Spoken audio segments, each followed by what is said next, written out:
Saudara-saudari yang terkasih, kita jumpa lagi dalam Pelita Hati hari ini, Minggu tanggal 26 April 2020, hari Minggu Pekan Paskah yang ketiga.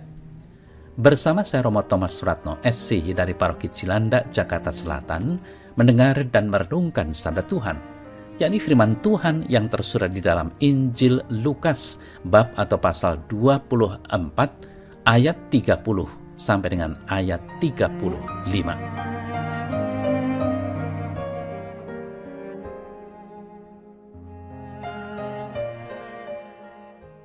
Setelah kebangkitan, Yesus menampakkan diri kepada para murid yang pergi ke Emmaus.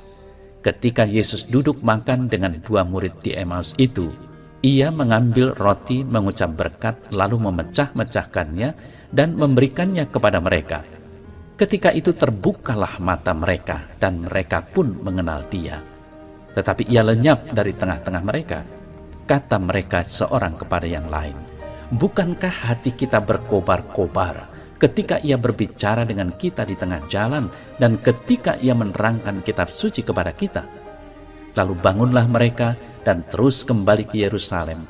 Di situ mereka mendapati ke-11 murid itu. Mereka sedang berkumpul bersama-sama dengan teman-teman mereka.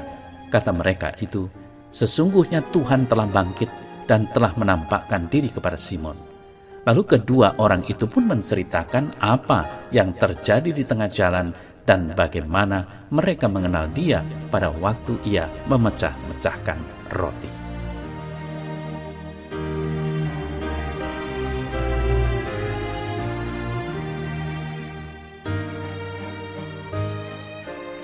Saudara-saudari yang terkasih, dua murid Yesus dengan hati penuh kekecewaan dan penyesalan pergi menuju ke arah yang salah.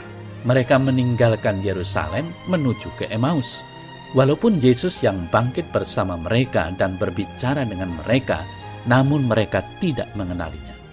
Hati dan pikiran mereka tidak mampu mengenali Yesus walaupun ia begitu dekat.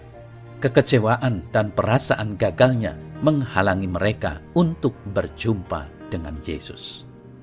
Saudara-saudari yang terkasih, mereka baru mengenal Yesus yang bangkit pada saat pikiran dan hati mereka dibuka oleh Yesus dengan menerangkan kitab suci dan memecah-mecahkan roti. Kata mereka seorang kepada yang lain, "Bukankah hati kita berkobar-kobar ketika ia berbicara dengan kita di tengah jalan dan ketika ia menerangkan kitab suci kepada kita?" Saudara-saudari yang terkasih, kalau kita membaca perikopa ini secara menyeluruh dari bab 24, mulai dari ayat 13 sampai dengan 35, kalau diringkas ada 3 hal yang membuat mereka mengenali Yesus, yakni tinggal bersama Yesus, pembacaan kitab suci, dan pemecahan roti. Ketiga unsur ini adalah bagian dari perayaan Ekaristi yang kita rayakan setiap hari. Jadi perayaan Ekaristi menghadirkan kembali Kristus yang wafat dan bangkit. Apakah kita mengalami kehadiran Kristus yang bangkit setiap kali kita merayakan Ekaristi? Saudara-saudari yang terkasih, perayaan Ekaristi di zaman kita ini terkesan menjadi begitu formal dan ritual belaka. Pengalaman sukacita yang dirasakan oleh dua murid yang menuju ke Emmaus seringkali tidak terjadi.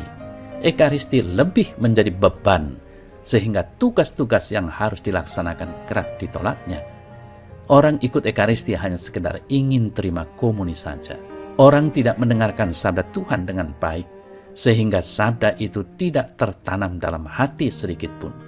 Dengan demikian, Ekaristi akhirnya dipahami secara magis. Padahal kedua murid itu butuh penjelasan kitab suci untuk mengenal Yesus yang bangkit. Tanpa penjelasan itu, mereka tidak sampai pada keyakinan bahwa Yesus itu Mesias dan Tuhan yang bangkit. Tanpa kitab suci, pemecahan roti juga kehilangan maknanya yang mendalam, sebab kitab suci menerangi arti pemecahan roti sebagai pemenuhan semua janji Allah. Saudara-saudari yang terkasih, apa yang terjadi pada kedua murid itu menjadi contoh baik bagi kita, bahwa kita perlu membaca dan merenungkan sabda Tuhan supaya lebih mudah memaknai Ekaristi sebagai sumber dan puncak hidup Kristiani, sehingga setiap kali mengikuti Ekaristi, semangat kita untuk menjadi saksi Kristus dikobarkan kembali.